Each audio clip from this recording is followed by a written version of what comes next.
Sir Jagan గారు YCP కార్యకర్తల పైనే దాడి చేయించారు అన్న ఒక వార్త వైరల్ అవుతుంది సార్. మరి ఈ వార్తలో అసలు నిజం ఉందంటారా? దీన్ని అంటే ఏ విధంగా చూడొచ్చంటారు? ఆయన తన కార్యకర్తల పైన ఎందుకు దాడి చేయించుకుంటాడు? అంటే తెలుగుదేశం వాళ్ళు దీన్ని ప్రచారం చేస్తున్నారు. వైసీపీ కార్యకర్తల మీద జగన్ దాడి చేయించాడు, ఇప్పటికి కూడా బుద్ధి రాలేదు, ఓడిపోయినా కూడా. అంతకుముందు అదేంటి తాడేపల్లి ప్యాలెస్ డోర్స్ క్లోజ్లో ఉండేవి, ఎప్పుడు ఎవరికి ఓపెన్ అయ్యేవి కాదు. కనీసం ఇప్పుడేదో ఓపెన్ చేశారు, కొంత కార్యకర్తలు వెళ్తున్నారు. దాన్ని కూడా సహించలేక జగన్ మళ్ళీ కార్యకర్తల మీద సెక్యూరిటీ ద్వారా దాడులు చేయించారు అని వాళ్ళు ఒక వీడియోని వైరల్ చేస్తున్నారు. ఆ వీడియో ఏంటంటే సెక్యూరిటీ వాళ్ళు ఖచ్చితంగా అడ్డుకుంటున్నారు. తర్వాత ఒక అతను సెల్ ఫోన్లో నేను మాట్లాడతాను, లోపలికి వెళ్ళాలి అంటుంటే లోపలికి వెళ్ళడానికి లేదు అని వాళ్ళు అంటున్నారు. ఆ సెల్ ఫోన్ తీసుకొని అతను విసిరేస్తున్నాడు. అది వీడియో వైరల్ అయింది. దీన్ని తెలుగుదేశం వాళ్ళు ఎలా వ్యాఖ్యానిస్తున్నారంటే, జగన్ని కలవడానికి వెళ్ళిన కార్యకర్తల్ని సెక్యూరిటీ ద్వారా జగనే జయించాడు అన్న పద్ధతిలో వీళ్ళు చెప్తున్నారు. దీనికి వైసీపీ వాళ్ళు కౌంటర్ ఇచ్చారు. వైసీపీ వాళ్ళు ఏం చెప్పారంటే, తెలుగుదేశం వాళ్ళు పెట్టిన పోలీసులే దాడి చేశారు, ఇది తెలుగుదేశం వాళ్ళ గేమ్ ప్లాన్ తప్ప మా కార్యకర్తల మీద మేము దాడి చేస్తాము, అట్లా అనుకుంటే ఎందుకు అందరినీ రమ్మని కలుస్తున్నాడు జగన్ అనేది వాళ్ళు చెప్తున్నారు. సో దీంట్లో మనం మామూలుగా ఆలోచిస్తే వీళ్ళు చెప్పే దాంట్లో వాస్తవం ఉంది. ఎందుకంటే తెలుగుదేశం వైసీపీ వాళ్ళు వాళ్ళ కార్యకర్తల మీద వాళ్ళు ఎందుకు దాడి చేయిస్తారు? కాబట్టి ఇక్కడ ఒకటి, వీళ్ళు కొంత దుందుడుకు కూడా ప్రవర్తించి ఉండాలి సెక్యూరిటీ వాళ్ళు. దీని వెనక తెలుగుదేశం వాళ్ళు ఉండకపోవచ్చు, వైసీపీ వాళ్ళు కూడా కావాలని చేయకపోవచ్చు. సెక్యూరిటీ వాళ్ళే కొంత ఓవర్ యాక్షన్ చేసి ఉండొచ్చు. ఎందుకంటే వాళ్ళకి శాంతి భద్రతల ఇష్యూ, ఎందుకంటే పెద్ద ఎత్తున వస్తున్నారు కలవడానికి, అందరినీ పంపించే అవకాశం ఒక్కసారిగా ఉండదు. కొంతమందిని ఆపాల్సి వస్తుంది. ఆపాల్సి వచ్చినప్పుడు ఇటువంటి కొంత వీళ్ళు వచ్చిన వాళ్ళకు కూడా అసహనం ఉంటుంది, ఎక్కడెక్కడి నుంచో వస్తారు కలుద్దామని. సో ఇది జరిగి ఉండే అవకాశం ఉంది. ఏదేమైనా దీని మీద జగన్ ఖచ్చితంగా చర్య తీసుకోవాలి. ఎందుకంటే వాళ్ళు వైసీపీ వాళ్ళు ఇంకోటి కూడా చెప్తున్నారు. గతంలో చంద్రబాబు 2019లో ఓడిపోయినప్పుడు 2 ఏళ్ల పాటు హైదరాబాద్లో కూర్చున్నాడు, ఎవరిని కలవలేదు. అప్పుడు మాత్రం ఈ మీడియా మాట్లాడదు, ఇప్పుడు కలుస్తూ ఉంటే దానికి కూడా ఇష్యూ చేస్తూ ఉంది కావాలని. ఖచ్చితంగా చేస్తారు. వాళ్ళు ఎందుకు చేయరు? ఇప్పుడు తెలుగుదేశం గోల్ ఏంటి? వైసీపీని నేలమట్టం చేయాలి. వీలైనంత ప్రతి సంఘటనని వాళ్ళు తమకు అనుకూలంగా మార్చుకుంటారు. వాళ్ళకి ఆ మీడియా, బలమైన మీడియా ఉంది, కార్యకర్తలు ఉన్నారు, నాయకులు ఉన్నారు. దాన్ని ఫేస్ చేయాలి. ఇంకా వేరే మార్గం ఏమన్నా ఉంటుందా? వేరే మార్గం ఏం లేదు. సో ఎందుకంటే జగన్కి అన్ని రకాల ఎదురుగాలులు వేస్తున్నాయి. సో దాన్ని ఫేస్ చేసి నిలబడడమే ఇప్పుడు జగన్ ముందున్న కర్తవ్యం. సో ఈ క్రమంలో జగన్ ఏంటంటే కార్యకర్తల్ని లేకపోతే చిన్న స్థాయి నాయకుల్ని కలిసి ఒక భరోసా ఇవ్వడం ఒకటి, రెండోది వాళ్ళు ఏమన్నా చెప్తే వినడం, ఇవన్నీ జగన్ చేయాలని ప్లాన్ చేసుకున్నట్టు రెగ్యులర్గా కలవడం మొదలుపెట్టాడు. బట్ ఈ 24 hours కలిసే పని ఉంటే కుదరదు కదా, మిగతా యాక్టివిటీలు చూసుకోవాలి. ఎమ్మెల్సీ ఎన్నికలు వస్తున్నాయి. నిన్న కూడా ఎమ్మెల్సీ ఉత్తరాంధ్రలో ఉమ్మడి విశాఖ జిల్లా స్థానిక ఎమ్మెల్సీ ఎన్నిక రాబోతుంది. దానికి సంబంధించి బొత్స సత్యనారాయణ అక్కడ నిలబెడుతున్నారు. తెలుగుదేశం కూడా, నిజానికి తెలుగుదేశానికి అక్కడ బలం లేకపోయినా తెలుగుదేశం కూడా నిలబెడుతుంది. సో ఆ విషయాలకు సంబంధించి నిన్న మీటింగ్ జరిగింది. ఇలాంటి వ్యవహారాలు జగన్కి ఉంటాయి. అట్లాగే తనని అరెస్ట్ కాకుండా చూసుకోవడానికి కొన్ని వ్యవహారాలు చేయాలి. సో ఎన్నో ఉంటాయి. అవన్నీ పక్కన పెట్టి కార్యకర్తల్ని కలుస్తూ ఉండడం 24 hours సాధ్యం కాదు. అయితే దానికి సంబంధించి ఏదన్నా ఒక మెకానిజం ఏర్పాటు చేయాలి. అంటే ఎంతమంది టోకన్లు ఇవ్వడమా, లేకపోతే ఎంతమందిని రోజు కలవాలి, ఇదొక సిస్టమేటిక్గా చేయాలి. లేదంటే ఏమవుతుందంటే ఎక్కువ మంది వస్తారు, 1000 మంది వచ్చారనుకో ఫర్ ఎగ్జాంపుల్, 1000 మందిని కలవడం అనేది ఆ రోజుకి సాధ్యం కాకపోవచ్చు. సో ఇటువంటి ప్రాక్టికల్ ఇబ్బందులు ఉంటాయి, ఎక్కడైనా ఉంటాయి ఇవి. దీన్ని అర్థం చేసుకోవాలి. బట్ తెలుగుదేశం ఖచ్చితంగా దాన్ని ఉపయోగించుకుని తనకు అనుకూలంగా జగన్ మీద నెగిటివ్ ప్రాపగండా చేయడానికి ట్రై చేస్తుంది. వాళ్ళ పని అది.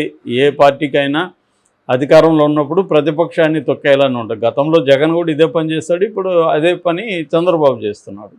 చంద్రబాబు అంటే ఆయనే ప్లాన్ చేస్తాడని కాదు, తెలుగుదేశం శ్రేణులు కావచ్చు, నాయకులు కావచ్చు, మీడియా కావచ్చు చేస్తుంది. దీన్ని నేనైతే ఈనాడులో చదివాను. ఈనాడు పెద్ద ఎత్తున ఇదేదో ఘోరం జరిగిపోయింది అన్నట్టుగా రాశారు. ఇంకా బుద్ధి రాలేదు జగన్కి అది ఇదని. సో ఇదేంటంటే ఎవరి దీంట్లో వాళ్ళు వ్యాఖ్యానిస్తారు.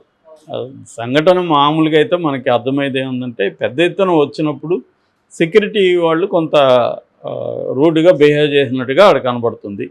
మరి వాళ్ళ రూడ్నెస్ కారణం ఏందనేది తెలీదు.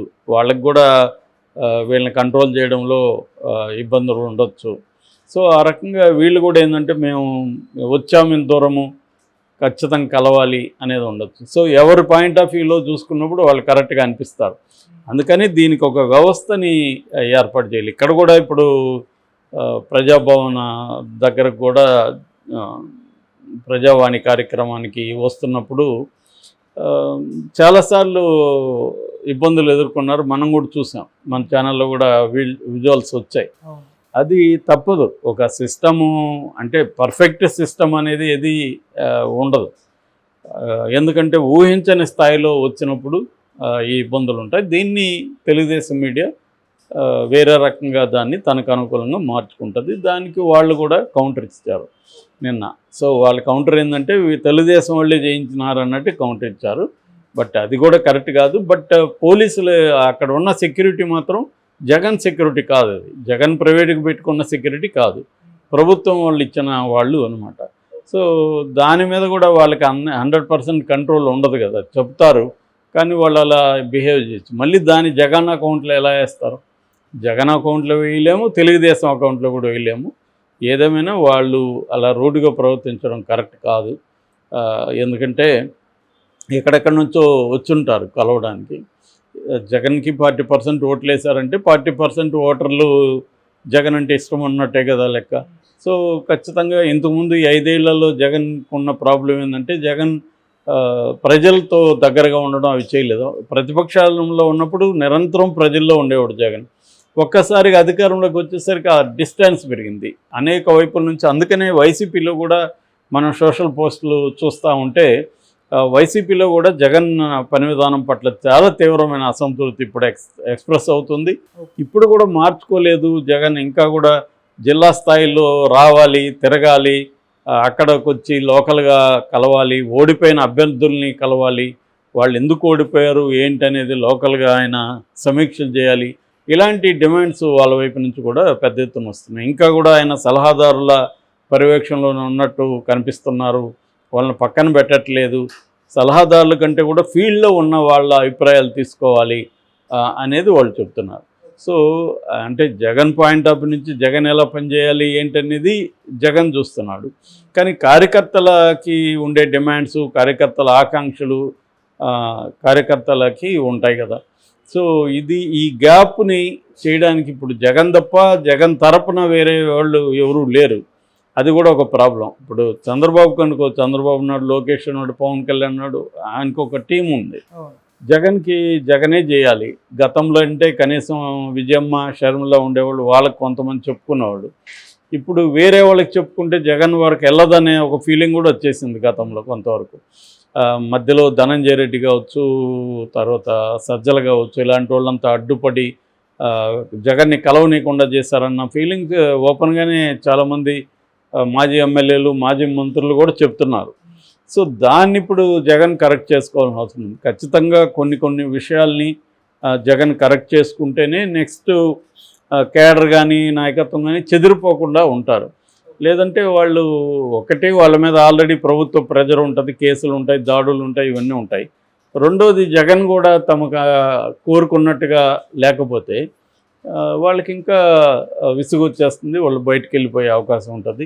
ఉన్నా కూడా సైలెంట్గా అయిపోతారు, నిర్వీర్యం అయిపోతారు. ఎందుకంటే ఇప్పుడు యాక్టివ్గా పనిచేయాల్సి ఉంటుంది. నిర్బంధాన్ని ఎదుర్కోవాలి, ఫైనాన్షియల్ క్రైసిస్ని ఎదుర్కోవాలి, ఇవన్నీ ఎదుర్కొని పనిచేయాల్సి ఉంటుంది. హోపు పెట్టుకొని పనిచేయాలి. మళ్ళీ మనకు 2029లో మంచి రోజులు వస్తాయన్న హోప్తో వాళ్ళు పనిచేయాల్సి ఉంటుంది.